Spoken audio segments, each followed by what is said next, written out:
E aí, turminha, chegando para mais uma aula de Ciências da Natureza, com ênfase no corpo humano, principalmente no quesito de defesas do corpo.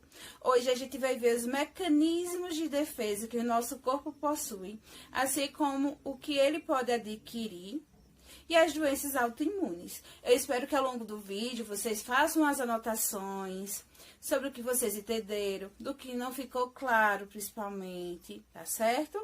E depois do vídeo temos também atividade, então não deixem de fazer, tá certo? E caso de dúvidas eu estou disponível aqui para esclarecê-las.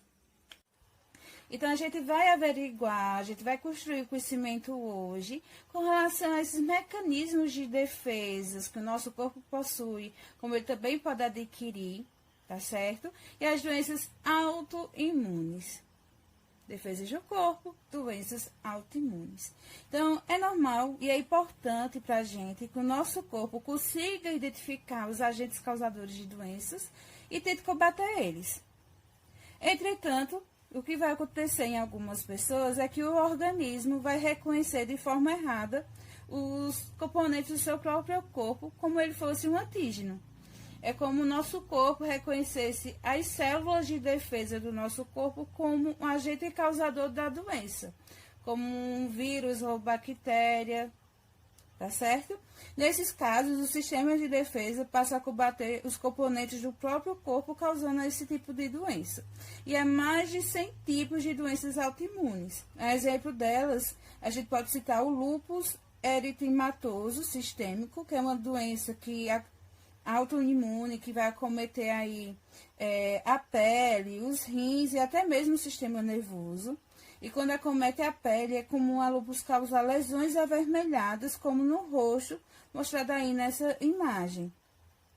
As doenças autoimunes geralmente são tratadas com a utilização de medicamentos que diminuem a ação das defesas do corpo, além de tratar os sintomas.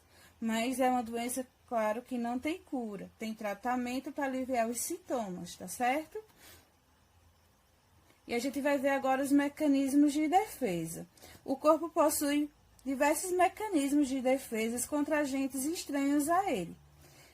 Esses mecanismos constituem-se de dois tipos principais, inespecífico e específico, que a gente vai estar verificando aí. As defesas inespecíficas.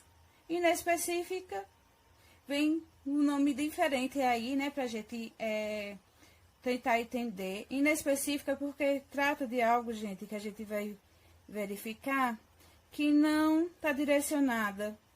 Por exemplo, o combate são formas de proteção aí do nosso corpo que vai agir de maneira geral, não de maneira específica, ou seja, de combater um agente específico. Ele vai reagir dessa maneira, que eu vou apresentar para vocês, seja com febre, por meio das barreiras que o nosso corpo possui, independente de ser vírus, bactéria, ele vai reagir da mesma maneira. Ou seja, não vai reagir só daquela situação quando tiver contato com a bactéria, com o vírus. Vai reagir assim de maneira geral. Então, aí defesas inespecíficas. As formas de defesa inespecíficas são aquelas que não estão direcionadas a um agente determinado. Como exemplos, podemos citar as defesas a seguir. A barreira física, formada pela pele, pelos tecidos que revestem internamente nossos órgãos, que dificulta ou mesmo impede a entrada de agentes estranhos no nosso organismo.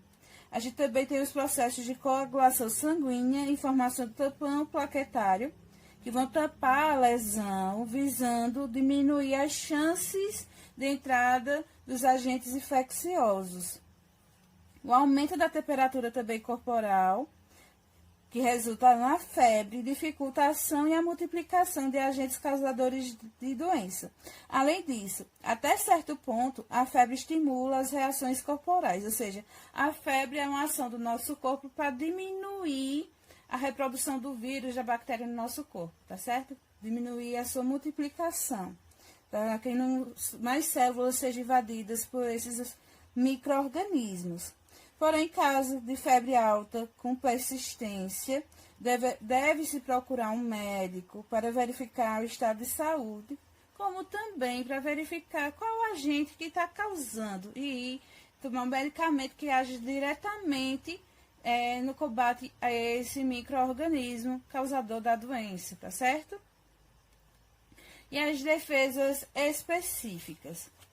Específico vai com algo direto, né? Se a gente for analisar algo direto, direcionado, aí que a gente vai ver que também faz relação com essa imagem tão bonita, né? Que é a amamentação, que está aí num dos processos de imunidade que a gente vai ver. Então, as formas de defesa específicas são aquelas direcionadas para um agente estranho determinado, como a ação dos anticorpos, e pode ser de 4 tipos principais, que a gente vai verificar aqui agora, que é a imunidade passiva naturalmente adquirida, a imunidade ativa naturalmente adquirida, a imunidade ativa artificialmente adquirida e a imunização passiva artificialmente adquirida. A gente vai ver a diferença de cada uma delas. Interessante a gente ver aí que são nomes que levam até a entender o outro, mas cada um tem um significado e funciona no nosso organismo. Então, a imunidade passiva naturalmente adquirida faz relação a essa imagem aqui, tá certo? O que ocorre quando os anticorpos de uma pessoa são transferidos de forma natural para outra. Por exemplo, o leite materno, que contém alguns anticorpos que, após ingeridos, contribuirão para a defesa da criança. Neste exemplo, a criança recebe de forma passiva e naturalmente os anticorpos da mãe. Então, o leite materno vai ter aí mecanismos de anticorpos que vão contribuir para que a criança comece aí a ter o sistema de defesa, né, de imunidade, para combater os agentes microbianos, infecciosos. A gente tem também a imunidade ativa naturalmente adquirida. Nosso corpo apresenta anticorpos contra certos agentes, como certos antígenos, com os quais já teve contato anteriormente. Essa memória do sistema de defesa do corpo ocorre para doenças e antígenos específicos, podendo durar toda a vida ou apenas alguns anos. A ação do nosso organismo contra a catapora é um exemplo da imunidade ativa naturalmente adquirida. Quando entramos em contato com o vírus da catapora pela primeira vez, nosso corpo produz anticorpos para combatê-lo. Ao nos curarmos, algumas células de defesa armazenarão as informações para a produção desses anticorpos. Ativa artificialmente adquirida e a imunização passiva artificialmente adquirida. A gente vai ver a diferença de cada uma delas. Interessante a gente ver aí que são nomes que levam até a entender o outro, mas cada um tem um significado e funciona no nosso organismo. Então, a imunidade passiva naturalmente adquirida faz relação a essa imagem aqui, tá certo? O que ocorre quando os anticorpos de uma pessoa são transferidos de forma natural para outra. Por exemplo, o leite materno, que contém alguns anticorpos que, após ingeridos, contribuirão para a defesa da criança. Neste exemplo, a criança recebe de forma passiva e naturalmente os anticorpos da mãe. Então, o leite materno vai ter aí mecanismos de anticorpos que vão contribuir para que a criança comece aí a ter o sistema de defesa, né, de imunidade, para combater os agentes microbianos, infecciosos. A gente tem também a imunidade ativa naturalmente adquirida. Nosso corpo apresenta anticorpos contra certos agentes, como certos antígenos, com os quais já teve contato anteriormente. Essa memória do sistema de defesa do corpo ocorre para doenças e antígenos específicos, podendo durar toda a vida ou apenas alguns anos. A ação do nosso organismo contra a catapora é um exemplo da imunidade ativa naturalmente adquirida. Quando entramos em contato com o vírus da catapora pela primeira vez, nosso corpo produz anticorpos para combatê-lo. Ao nos curarmos, algumas células de defesa armazenarão as informações para a produção desses anticorpos. Caso entremos em contato com o vírus uma segunda vez, nosso corpo já estará preparado para combatê-lo e dificilmente teremos catapora de novo. E isso pode acontecer, por exemplo, com outro tipo de vírus, contra algum tipo de bactéria, que nosso corpo vai armazenar essas informações e quando ter contato novamente com aquele agente infeccioso, aquele antígeno, nosso corpo não vai apresentar os sintomas que apresentou pela primeira vez. E isso pode acontecer por vários anos, como também pela vida toda, tá certo? E a gente tem a imunidade ativa artificialmente adquirida, que ocorre como consequência da vacinação. Nesse processo, a pessoa recebe substâncias que vão estimular o organismo a produzir seus próprios anticorpos. Dessa maneira, o organismo fica preparado para se defender, caso entre em contato com o agente causador da doença. As vacinas são produzidas em laboratórios e passam por controle de qualidade, tá certo? E a gente tem a imunização passiva artificialmente adquirida, que ocorre quando a pessoa recebe um soro produzido em laboratório contendo anticorpos. Esse soro é totalmente diferente do soro caseiro, viu, gente? É um soro produzido em laboratório. Como exemplo, existe a administração de soro contra veneno de serpentes, pois ele já contém os anticorpos que irão combater o antígeno. Essa forma de imunização geralmente é utilizada quando o corpo já entrou em contato com o antígeno e precisa se defender rapidamente. Em geral, a ação do soro é rápida, porém, com efeito de curto prazo. Por exemplo, a gente vai ver que há algum tempo atrás, tem pessoas que já chegaram até a morrer de picada de serpentes, porque pensavam que por já ter sido picadas em algum momento das suas vidas, quando entrasse em contato novamente com a serpente e sofresse uma nova picada, elas não morreriam, não seriam atingidas, né? Não se teriam as reações desses antígenos no corpo.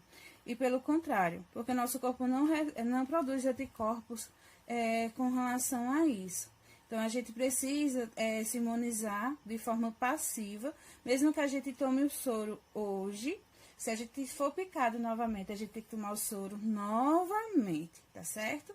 Porque o nosso corpo é algo provisório, que vai passar, não é igual a vacina. E dependendo da vacina, a gente tem que tomar um prazo de tempo, né? A do tétano mesmo, de 10 em 10 anos. Então, tem que ter todo esse cuidado.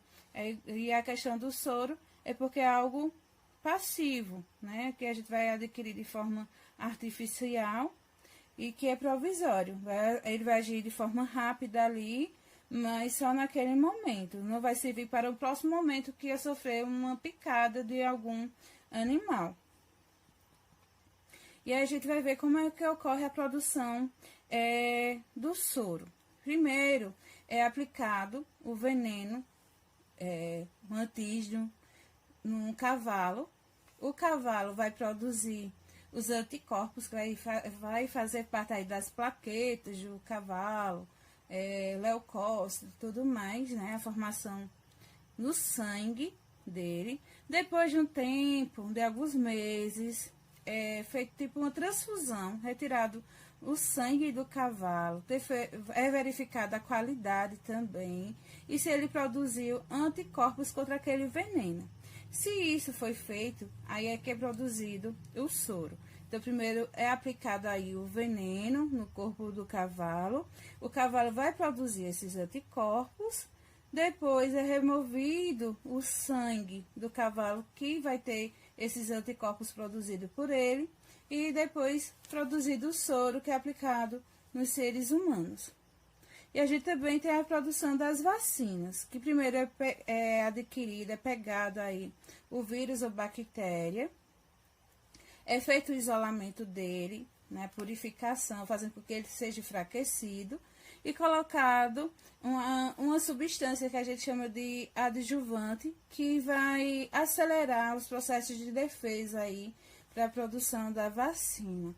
Então, enquanto o soro é produzido por veneno da serpente em cavalos, a vacina é produzida por os próprios agentes causadores da doença, vírus ou bactérias, que eles são atenuados, ou seja, são enfraquecidos ou mortos, e eles são purificados, passam por esse processo todo, e depois é colocada a adição do adjuvante, tá certo? Que é a última etapa, que vai colocar aí, nessa questão do vírus morto ou atenuado, enfraquecido, e vai acelerar a defesa de respostas autoimunes. E assim é verificado a produção da vacina, tá bom? E que ela vai podendo ser assim aplicada no indivíduo, no nosso corpo. Então essa foi a nossa aula, espero que vocês gostem, que façam a atividade e não deixem acumular. Então se cuidem e um forte abraço em vocês.